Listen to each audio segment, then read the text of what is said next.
O Senhor esteja com vocês. Ele está no meio de nós. Proclamação do Evangelho de Jesus Cristo, segundo João. Glória a vós, Senhor. Naquele tempo disse Jesus: Eu sou o bom pastor. O bom pastor dá a vida por suas ovelhas. O mercenário, que não é pastor e não é o dono das ovelhas, vê o lobo chegar, abandona as ovelhas e foge.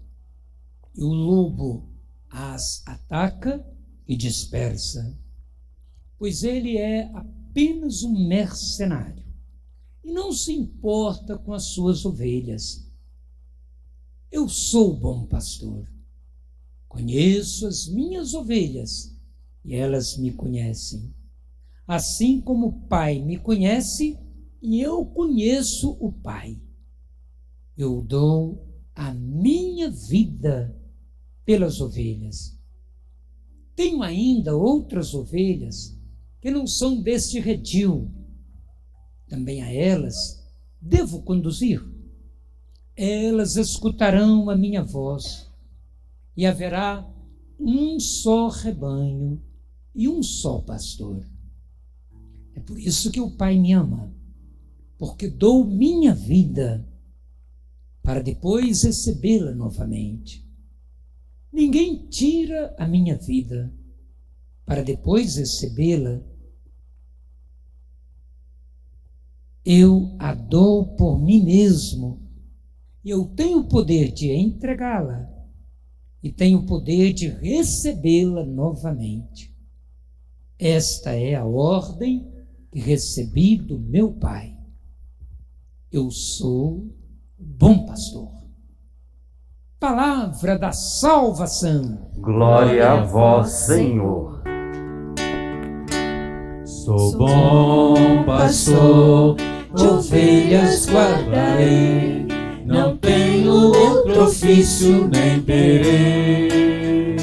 Quantas vidas eu tiver, Mais uma vez, juntos, cantemos. sou bom pastor, de ovelhas guardarei, não tenho outro ofício nem terei. Quantas vidas eu tiver, eu lhes darei. Isso mesmo, irmãos e irmãs. Ouvimos 3 vezes do Evangelho, agora cantamos 2 vezes. Eu sou o bom pastor. É o 4º domingo da Páscoa. Desde 1963, o Papa Paulo VI começou também uma mensagem neste dia do bom pastor, normalmente o 4º domingo, em que escutamos trechos do Evangelho de São João, do capítulo 10, quando Jesus primeiro começa dizendo que é a porta pela qual passam as ovelhas, e hoje, a partir do versículo 11 a 18, ele afirma: eu sou o bom pastor. E o que aconteceu, então, de 1963 para cá? Já são 58 anos. Uma mensagem que o Papa escreve para esse dia de hoje, dia considerado de uma jornada mundial de oração pelas vocações. Então, nós somos chamados a rezar nesta celebração em casa, quando vocês chegarem à sua casa. Quem está acompanhando pelo Web TV, agradecemos ao Marcos, Marquinhos, que permite que a transmissão da celebração chegue também às residências. Então, você que está em casa também, e nós aqui, quando chegarmos hoje, ou na hora da refeição, à noite, quem sabe essa semana, rezar em família, para que surjam vocações sacerdotais, mas nas nossas famílias mesmo. Minha mãe rezava para os 7 filhos dela serem padres, ela estava exagerando, 7 irmãos, 7 homens, 2 filhas, as caçulas, mas não é que dos 7 Deus chamou 3 para junto dele, Aliás, chamou para ser padres e um está junto dele. Os outros, mais 2 ainda passaram pelo seminário. Um está viúvo agora, o mais velho, chegou a estudar até o 2º ano de teologia. Ele está pensando se está lá estudando, voltou a estudar teologia na PUC, no Rio de Janeiro. É interessante, né? O chamado assim de Deus. E principalmente aqui em Congonhas, depois que 2 filhos da terra, padres, há pouco tempo, já foram chamados à presença de Deus.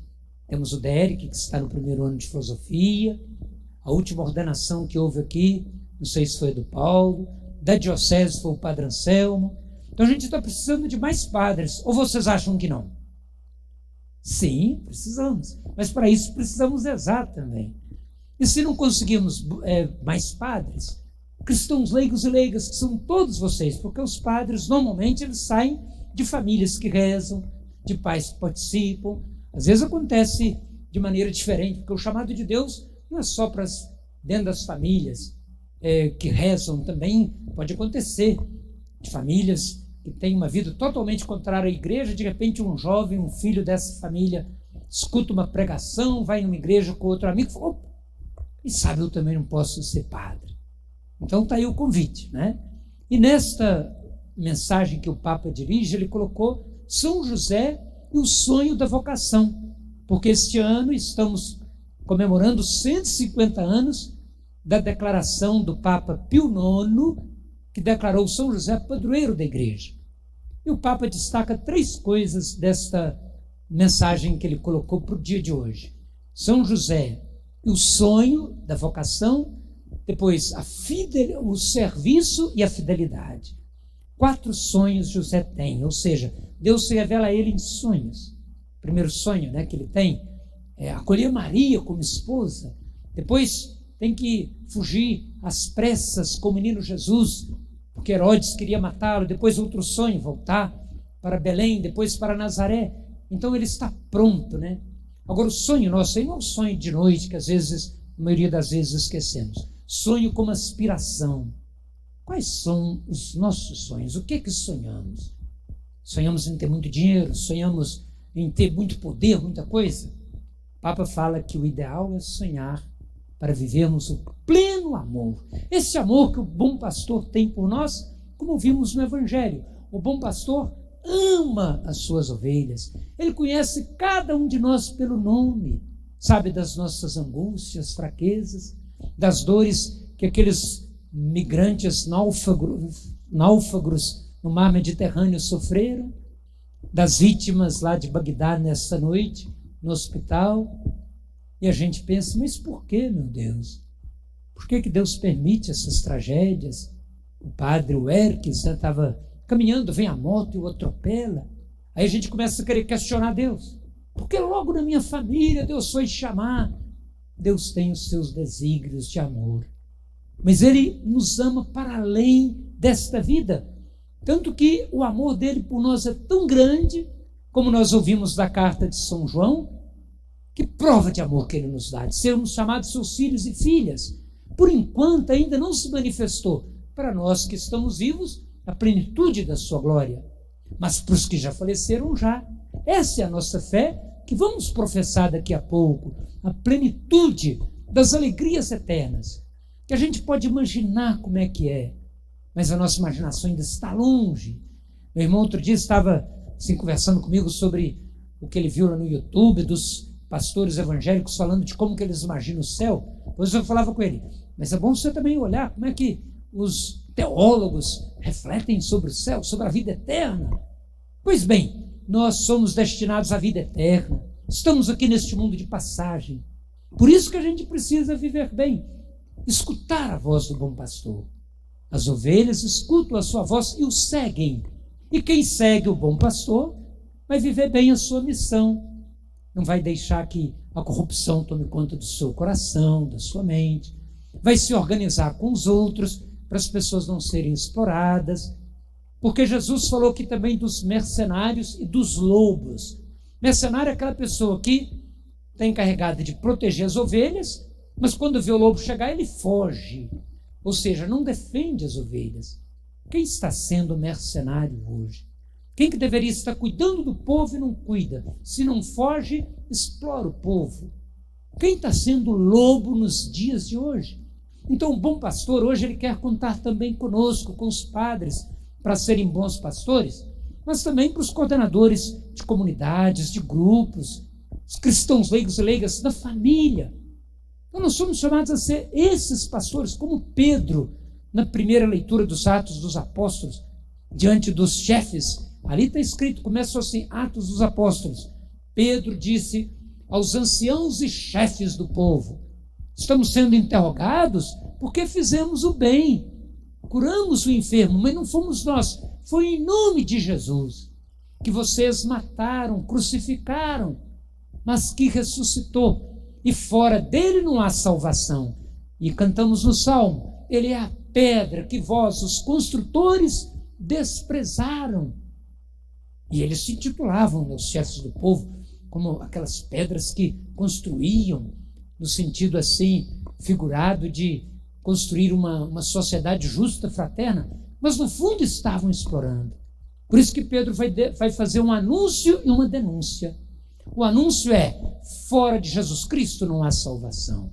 Se queremos nos salvar, é acolher a palavra de Jesus, viver conforme essa palavra. A denúncia: a morte de Jesus por aquelas autoridades.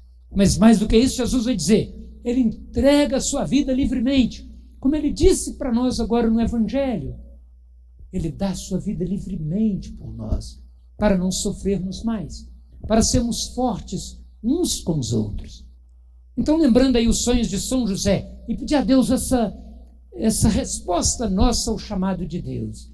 Então, é o sonho, depois o serviço. José o tempo todo trabalhava, protegendo o menino Jesus, amparando ali a família, carpinteiro, e a fidelidade de José. Sonho, serviço e fidelidade. As três palavrinhas que nós, a exemplo de São José, somos chamados a viver para viver bem a vocação. Por isso que é muito bom ver a mamãe de família trazendo a criança já desde cedinho para respirar esse ambiente religioso. As outras que chegam ficam aqui próximas, nossos jovens. Mas depois que a gente se alimenta da palavra de Deus e do pão da vida eterna, que é Jesus, que vem para dar vida, temos o compromisso aí fora de não deixar os lobos estraçalhar as ovelhas, que somos nós, e nem as outras ovelhas, como Jesus disse, que não estão nesse redil. O redil é curral. Há outras ovelhas. E aí a gente precisa de mais pastores. O Papa falava, né, dessa tristeza, dessa dor, da exploração do ser humano, de tanta gente sofrendo. Por exemplo, estamos na festa de São José Operário, sábado, 1º de maio, dia de São José Operário. Que tristeza, né, gente? Que absurdo. Uma empresa dobrar as horas dos trabalhadores para 12 horas. Ah, não, mas eles é que votaram. A diferença foi pouca. Parece que 20 votos. Olhem bem, 6 horas para 12 horas de serviço para oferecer 20% do salário que antes era o direito deles e foi cortado. Por que não fazer o contrário, essas empresas que já lucram tanto? Em vez de aumentar as 12 horas, contratar mais 700 pessoas? Sim, e tem condições para isso. Mas às vezes falta organização do povo, dos trabalhadores, um ou outro que lutam, ficam com medo de perder o emprego, suas garantias. Então é importante pensar nisso, porque Ezequiel, lá atrás, é que falava dos maus pastores, que exploravam as ovelhas, abasteciam-se com as ovelhas gordas, e falava: o Senhor, que é o pastor de todos os seus exércitos, vai um dia chamar esses maus pastores para prestar contas da sua missão. Então, irmãos e irmãs, vamos pedir a Deus essa graça hoje. A graça de escutar a voz do bom pastor, que nos ama, nos protege, nos defende, nos dá vida. E como ovelhas, possamos também nos unir e estarmos atentos à sua voz. E como pastores, padres, autoridades, que exercem qualquer tipo de autoridade. Pastor aqui é aquele que cuida. Nós que somos chamados a cuidar da vida uns dos outros. Que a gente possa ter esse cuidado, é exemplo do bom pastor Jesus. Por isso, antes de professar a nossa fé, vamos pensar duas coisas. A primeira, como vai ser a nossa oração pelas vocações, para surgir novas vocações, inclusive a vida consagrada, freiras, cristãs leigas e leigos, e a vida sacerdotal. A primeira coisa é essa, a oração, e como surgir essas vocações aqui nas nossas famílias. A segunda, como ovelhas, como que o bom pastor, estamos atentos à voz do bom pastor. Pensemos então por alguns instantes.